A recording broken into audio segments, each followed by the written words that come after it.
tanya. Kalau ada orang bilang gini, udahlah jangan bawa-bawa agama. Itu respon ibu pertama kali apa? Astagfirullah, ya gitu enggak? Oh enggak, bagus ibu, jangan astagfirullah gini ya. Enggak, kenapa? Karena orang-orang kayak gini saya lihat boleh jadi, dia ini dua perkara atau dua faktor yang ada padanya. Pertama karena memang kebodohan yang enggak tahu tentang agamanya. Itu faktor yang paling dominan. Faktor yang paling dominan itu. Sehingga PR kita adalah mengislamkan siapa? Orang Islam. Artinya menjadikan semua target dakwah kita sebagai muslim yang kafah. Karena muslim itu artinya kan penyerahan diri secara totalitas. Di mana? Bukan cuma di masjid. Serahkan di pasar, serahkan di kantor, serahkan di saat bersidang, serahkan semuanya. Kepasrahan itu untuk diatur oleh Allah Subhanahu wa taala. Ketidakfahaman dia tentang agamanya akhirnya menimbulkan tadi komentar miring sampai malah justru menyerang agama. Saya nggak pernah terbayang sebelumnya kalau ada orang gini, dia nggak mau makan babi, tapi dia jualan babi dengan dalil saya nggak makan babi nggak apa-apa. Kan semacam kalau boleh kita berikan kesimpulan, kenapa Anda nggak makan babi? Tapi kok justru meracuni orang untuk makan babi, betul kan? Maka saya katakan yang kayak gini berpikirnya dengan standar ganda. Yang penting kulo selamat. Yang penting saya selamat. Urusan apa sama dia? Enggak. Islam dari kata aslama yuslimu bukan cuma dia selamat tapi dia menyelamatkan orang lain.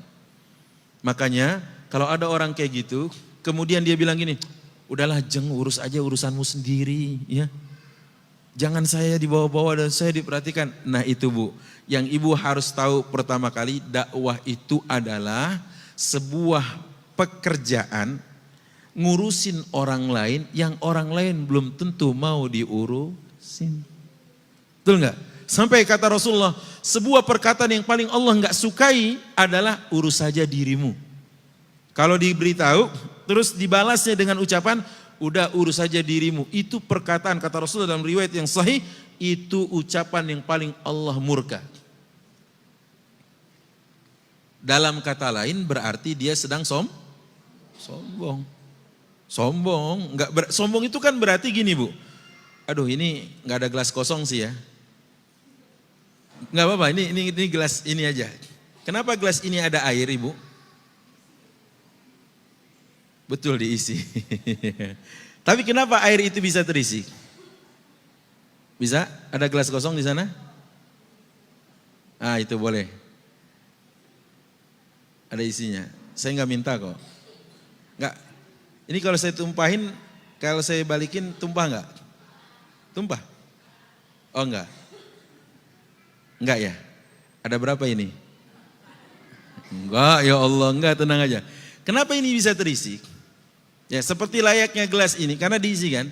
Ketahuilah, andai cara meletakkannya di balik gini, bisa enggak air tertampung di sini? Bisa. Sama seperti gelas atau cangkir yang di hadapan ibu-ibu ini, gelas ini, kenapa air bisa tertampung di sini? Karena pas dia membuka diri untuk bisa air itu disimpan, ditaruh di tempat ini. Andai saya, nggak boleh sih, ntar takut tumpah ya. Andai ini dibalikan gini, dituangkan air, bisa nggak air itu tertampung? Enggak. Begitupun hidayah. Anda sombong, kalau anda diberitahu kemudian urus saja dirimu. Sama seperti membalikkan gelas ini nggak akan pernah terisi kebaikan, nggak akan pernah terisi air kalau Anda sudah membalikkan dulu dan semacam Anda sedang membuat barier, saya nggak perlu nasihat Anda. Kalau seperti ini adanya, pantas kalau Allah mengatakan innal insana lafi khusrin. Wajar manusia itu semuanya merugi. Kenapa merugi? Karena nggak mau terima nasihat. Karena enggak mau terima nasihat yang hak dan kesabaran. Karena tidak mau beramal saleh, karena tidak mau beriman kepada Allah. Karena mereka yang 4 inilah yang kemudian Allah katakan kecuali mereka yang tidak merugi itu adalah yang beriman, beramal saleh, saling menasihati dalam kebaikan dan kebenaran, dan saling menasihati dalam kesabaran. Betul ya? Maka ilustrasi ini, andai seperti ini wadahnya kita tuang air, saya kok penasaran harus dibuat ilustrasi aja langsung ya Bu ya. Gak apa-apa, nanti ada panitia yang bisa beresin kan. Nih ya, kalau ini, enggak ini saya malah mau tuang Ibu. Ya, nih tertampung enggak? Tumpah Ibu, betul kan?